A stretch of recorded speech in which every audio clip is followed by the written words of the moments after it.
we are but a few days away from the release of Watching and Dreaming, the Owl House finale. With the release of a short promo, I discussed my theories relating to that promo, which I recommend you watch, but after rewatching the Owl House with my sister, I have a lot more theories which are very interesting. For those who haven't been on my community tab, I've released a few more theories after posting that last video. One of them concerning the line by Amity, lose, you have to turn on the light. My theory relating to that line is that lose is the light that Amity refers to. Lose in Spanish means light, and lose has always been the heart of the group. She may get them into trouble, but she inspires action. I imagine that Luz will be beaten down, about to give up. Amity comes up and talks to her. Amity will say something like, Luz, you have to get up. We need you. You have always been the heart of us. Luz means light, and you are light in our darkness. If we want to win, Luz, you have to turn on the light. I don't think the line means the light is the key to defeat Bellows or the Collector, but I do think it means Luz needs to get her spark back and needs to start fighting again. But now for bigger theories, and I think the first one we should start with are the Galderstones. For those who don't know, like I didn't remember what those were.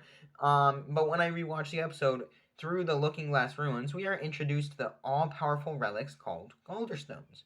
They heighten a witch's magic, and we saw about 10 of them. At the end of the episode, Gus and Bartholomew vow to help protect them, and I would have thought that those relics would have been overlooked, forgotten, but at the end of For the Future, who was leading the Hexite army? Bartholomew. Bartholomew seems to be leading the army into battle after gaining control of it, and if you're going to defeat a space god, you won't be able to do it with some high schoolers. You will need very powerful magic, which can be achieved with Galderstones, which Bartholomew is one of very few people who know its location and can be trusted to use them.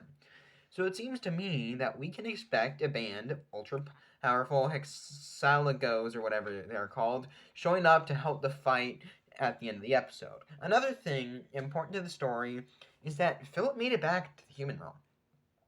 His goal throughout the show was to return to the human realm, and when he did, he almost immediately went back after a few months. But still, most likely Bellows' reason to return to the Boiling Isles is to get revenge on the Collector and kill all the witches for good, but after that, what's his plan?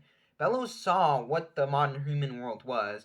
He was at the carnival where witches were celebrated. So he must think that human world, it's been corrupted, which leaves Bellows in a tricky situation. His home is ruined, and he's controlling the Collector once more. He is manipulating him another time. We know the Collector will play games with Luz in the episode, but that's probably 10-20 minutes. After that, what's going to happen?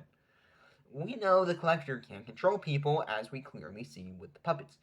But if we know anything about the Collector's power, I doubt that is the limit of what he can do.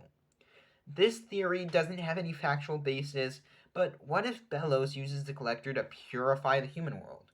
Bellows could make the Collector turn the humans into witch haters by saying, we're gonna play a game of Capture the Flag, which is something the Collector wants to play, but this time it's with witches and humans.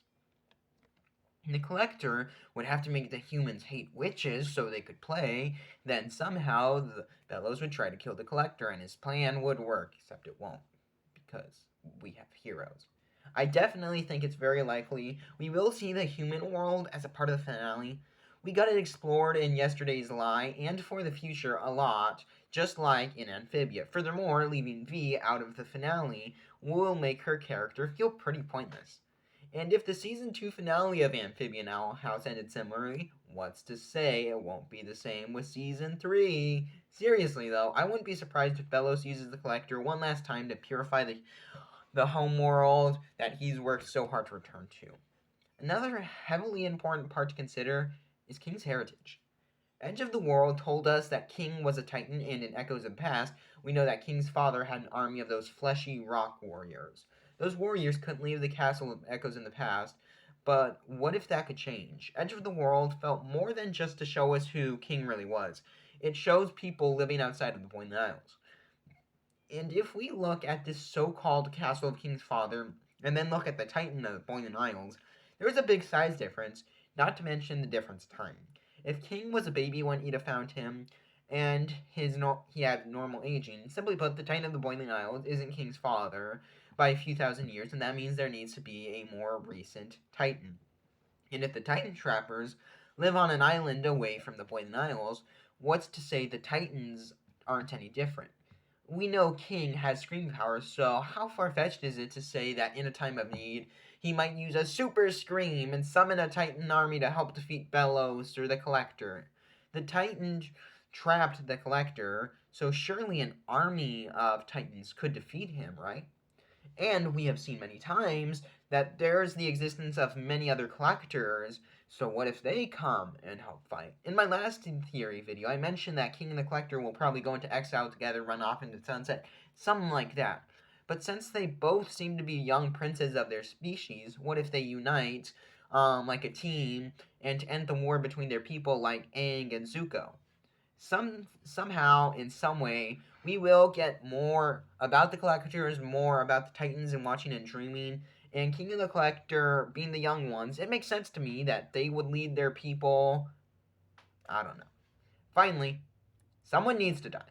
I don't think it will be Luz because Anne already did that, Stan already did that, and following the rhyme scheme, it has to be Am.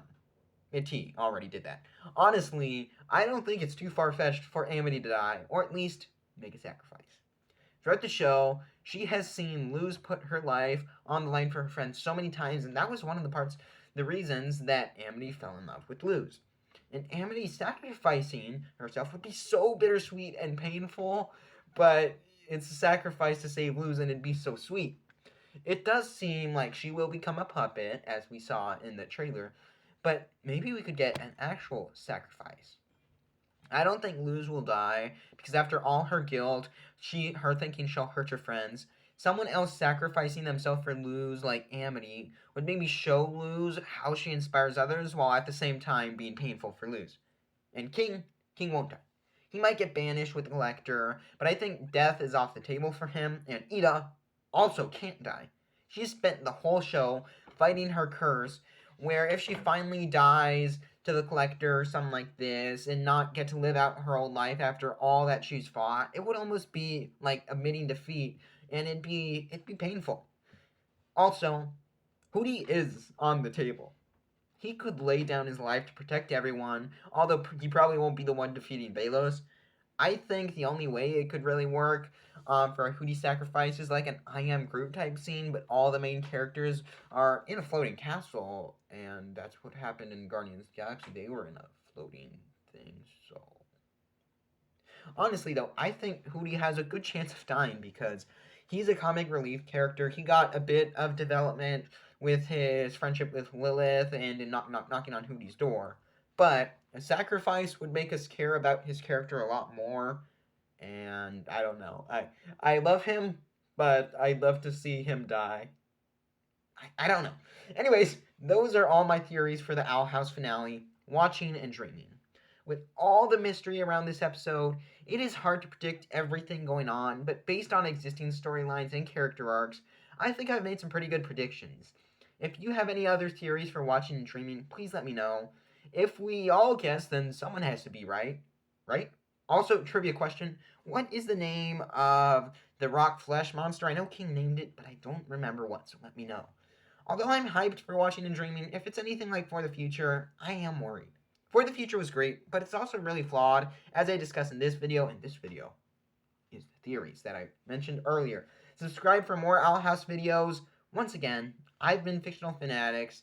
Thanks for watching, and until the next one, bye-bye! Oh, I'm Lazura.